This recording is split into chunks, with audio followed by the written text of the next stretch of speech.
Hello everyone, welcome to Sai blessed tarot. तो ये reading उन लोगों को रेजोनेट करेगी जो काफ़ी टाइम से अपने पार्टनर के किसी मैसेज और कॉल का वेट कर रहे हैं और उनको ऐसा लगता है कि शायद उनके पार्टनर मूव ऑन कर चुके हैं।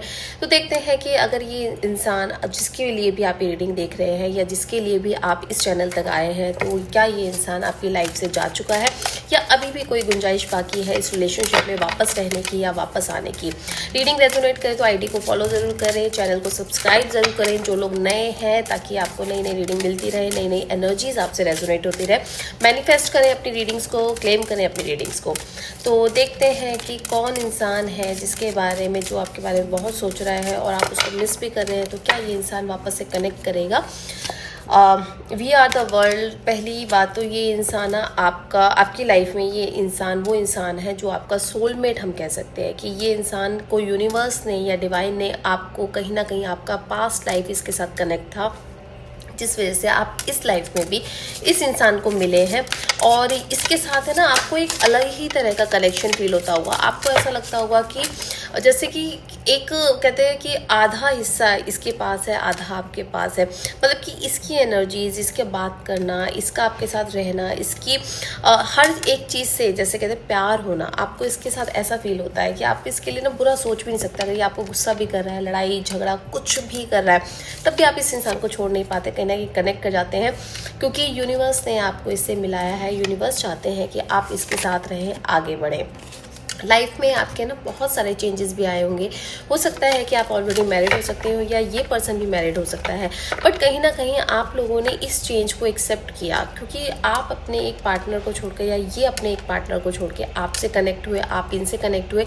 तो जो एक रिलेशनशिप होता है, आप उसको कह सकते हैं सोलमेट रिलेशनशिप या ट्विन फ्लेम रिलेशनशिप, जो एक स्ट्रॉन्ग बॉन्ड होता है, एक कनेक्शन हम फील करते हैं, वो कनेक्शन आप इस इंसान के साथ फील करते हैं। हो सकता है कि थोड़े टाइम से या लास्ट कुछ मंथ से आप लोगों के बीच में थोड़ी सी प्रॉब्लम्स ऐसी हुई हैं कि जो काफ़ी टाइम से सही चलते चलते एकदम चीज़ें ख़राब होने लगी।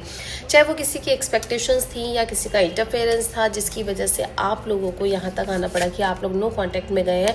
कहीं ना कहीं आप अपने आप को बहुत ज़्यादा आइसोलेट फील कर रहे हैं।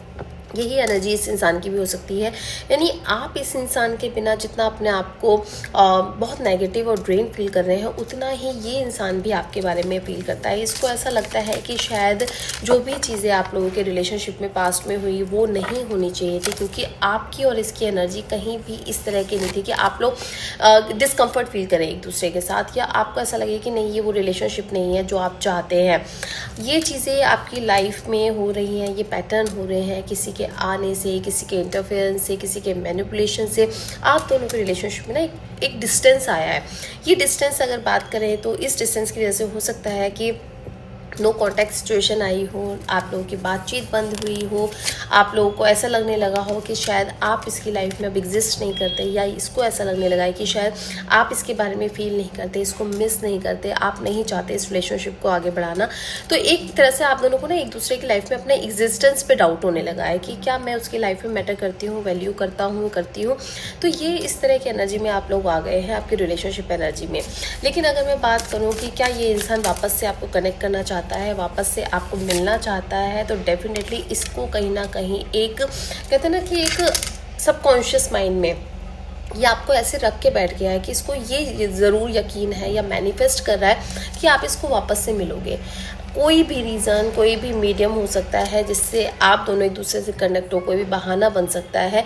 हो सकता है बहुत ही जल्दी ये इंसान आपको ये बात बोले भी और कनेक्ट भी करे। आप लोग एक दूसरे को ना कनेक्ट करने के लिए ऑप्शंस तो ढूंढ रहे हो, बट इनिशिएट कोई नहीं कर रहा। आप दोनों की एनर्जी ऐसी है, यानी कहीं ना कहीं अपने आप को होल्ड करके रखे हो, अपने इमोशंस को, फीलिंग्स को, क्योंकि आपको ऐसा लगता है कि अगर आप इनिशिएट करोगे तो इसको ऐसा लगेगा कि आप इसको चेस कर रहे हो, आप इसके पीछे पड़े हो, और इसको सेम एनर्जीज की है। इसको ऐसा लगता है कि मैं ही क्यों नीचे होकर बात करूँ, या मैं ही क्यों अपने आप को झुका के बात करूं। तो ईगो और ये जो चेजिंग एनर्जी के बीच में जो एक कंफ्यूजिंग टाइम चल रहा है ना, वो आप दोनों को फेस करना पड़ रहा है। अबंडेंस है, अगर बहुत ही जल्दी आप लोग कनेक्ट होते हैं तो डेफिनेटली ये रिलेशनशिप वापस से ठीक एनर्जी में जाने वाला है। कुछ नई चीज़ें आपकी लाइफ में आने वाली हैं इस इंसान के वापस से कनेक्ट करने में। हो सकता है कुछ चीज़ें जो आपकी मिसअंडरस्टैंडिंग्स थी पास्ट में, या आप लोगों के बीच में किसी की वजह से जो भी इशू थे वो क्लियर होते हुए नज़र आ रहे हैं। इन कमिंग डेज में, ये 3 वीक्स वीक्स में हो सकता है, 3 डेज़ में भी हो सकता है। कुछ लोगों के लिए हो सकता है थोड़ा सा और टाइम हो सकता है। कुछ लोगों के लिए आपके पार्टनर आपसे मिलने के लिए ट्रैवल करते हुए नज़र आ रहे हैं। अगर आपका लॉन्ग डिस्टेंस रिलेशनशिप है तो ये ज़रूर करेगा, क्योंकि इसको ऐसा लगता है कि अगर रिश्ता ठीक करना है तो कहीं ना कहीं एफर्ट्स करने ही पड़ेंगे। हो सकता है आप दोनों का कम्युनिकेशन किसी के थ्रू हो जाए, या किसी मीडियम के थ्रू, या किसी फ्रेंड के थ्रू आप लोग एक दूसरे से कम्युनिकेट करें, लेकिन बहुत ही जल्दी ये इंसान वापस से मिलने के लिए सोच रहा है, क्योंकि इसको ऐसा लगता है कि जो भी चीज़ें हैं वो मिल के सॉर्ट आउट कर ले, वो ज़्यादा अच्छा है, बजाय उसके कि हम किसी पर डिपेंडेंट रहे। आप दोनों एक दूसरे को कंप्लीट करते हैं, ये उसको भी पता है, आपको भी पता है। आप चाह के भी और वो भी आपको चाह के ना एक दूसरे से थक ज़रूर गए हो, एक दूसरे से लड़ ज़रूर रहे हो, एक दूसरे को मतलब कहते हैं ना खींच ज़रूर रहे हो, एक दूसरे को ब्लेम ज़रूर कर रहे हो, बट एक दूसरे से अलग नहीं हो। कहीं ना कहीं आप लोग एक दूसरे को कंप्लीट करते हो। तो यही एनर्जी है। ये इंसान डेफिनेटली आपको कनेक्ट भी करेगा, आपसे बात भी करेगा, इस रिलेशनशिप को आगे बढ़ाएगा। अगर आप लोगों को ऐसा लगता है कि रिलेशनशिप खत्म हो चुका है तो ये ऐसा नहीं है। समटाइम्स क्या होता है कि डिस्टेंस जो होते हैं वो हमें और कनेक्ट कर देते हैं और करीब ले आते हैं। तो यही इसकी एनर्जी है, आपके पार्टनर की एनर्जी है, और मे बी आपकी भी एनर्जी यही है, क्योंकि आप इसको मैनिफेस्ट कर रहे हैं, हर तरीके से मैनिफेस्ट कर रहे हैं। तो कहीं ना कहीं ये भी आपको सबकॉन्शियस माइंड में लेके बैठा है और आपको मैनिफेस्ट कर रहा है।